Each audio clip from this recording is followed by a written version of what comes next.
point something out. You made a little Kazaa download theft of software joke. Yes, real quick, Diskkeeper 8.0 trial. You can download it from executive.com, and it's a lot cheaper than we thought, too. It's actually, you can get $29.95. Yeah, home version. So it's great software. We've all used it in the past, and I've actually used it on some NT servers way back in the day. Yeah. Good app. Check it out. There is a fabulous 30-day free trial. Now, a couple of weeks ago, Leo had a chance to go to the FCC in Washington, D.C. The chairman, Michael Powell, gave Leo and the screensavers a tour of what goes on in the Federal Communications Commission. We're in Washington, D.C. at the home of the Federal Communications Commission. It looks like a normal office building, but there's lots of stuff going on inside. Let's take a look. Chairman Powell, it's good to see you. Ready to have a good day? Oh, yeah. You're going to need this. Uh-oh. Security? That's right. All right, let's go. I'd love to get a tour.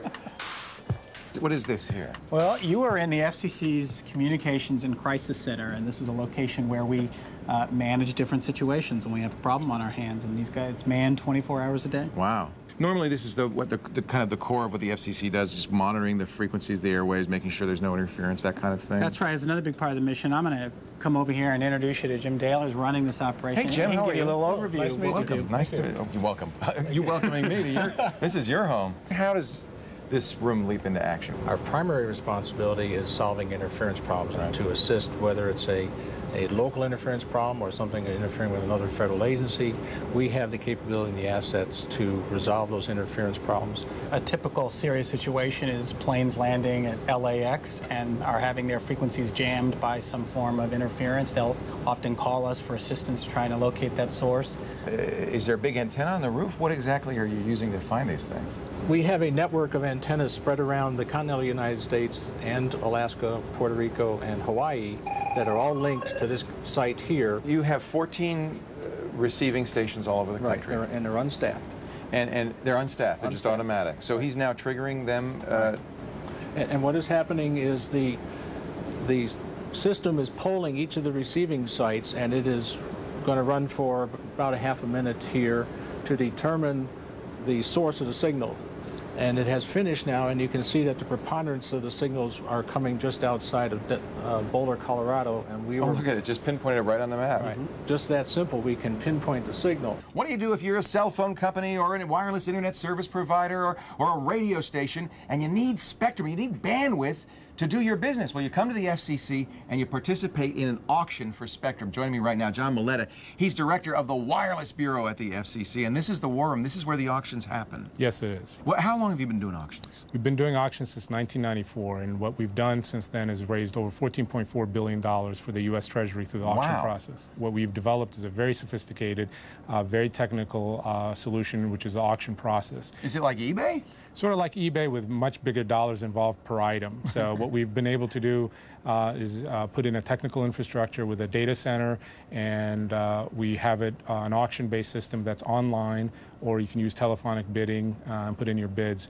And what I'd like to do is now switch over to Craig Bomberger, who can explain to you all of the technical underpinnings behind our service. Let's see it at work. Okay. Great. So Craig, show us how this works. Okay, well first, this is a web-based system. Bidders need a card like this to log in. They have their ID. This is an RSA security card. Right, and it gives them a token code that changes every minute.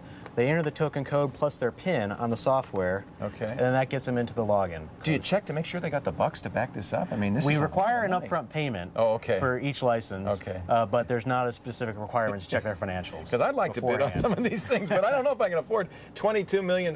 Right. And this isn't a Dutch auction. This is a standard auction, ascending bids. It's a simultaneous multiple round auction, so we have rounds that are a defined length of time, and what happens is bidders submit bids during the round. Once the round is over, we process the results and make all that information public. So this is, for instance, a cell phone carrier who's looking to buy spectrum in California, New York, and Southern California. Exactly. That kind of thing. And what they do is once they're in the system, they can look at the different licenses. I've actually already placed some bids here. This is just a demo, but are these numbers I mean, this is the kind of numbers These we're are realistic numbers. 20 million, depends on the service. 30 million, 40 million? Sure. The most expensive license that was ever auctioned, a license in New York, went for over $2 billion. $2 billion? Yes. Well, that's why this has to work. That's why it has to be secure.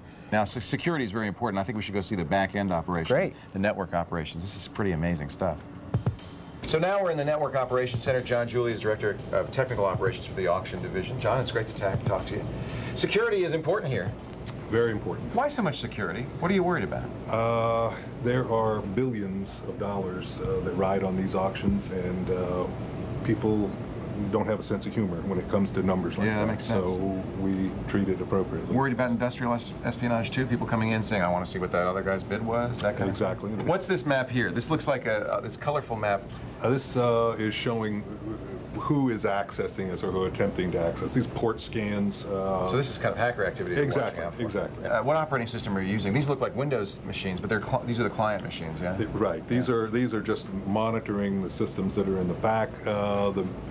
We use some Windows-based stuff, but the majority is Sun Solaris. And the web server is running on Solaris as well? Right. Yeah, okay. So this is where it actually happens, right? This is the... That's right. This is the FCC open meeting room. This is where the commission will actually sit once a month.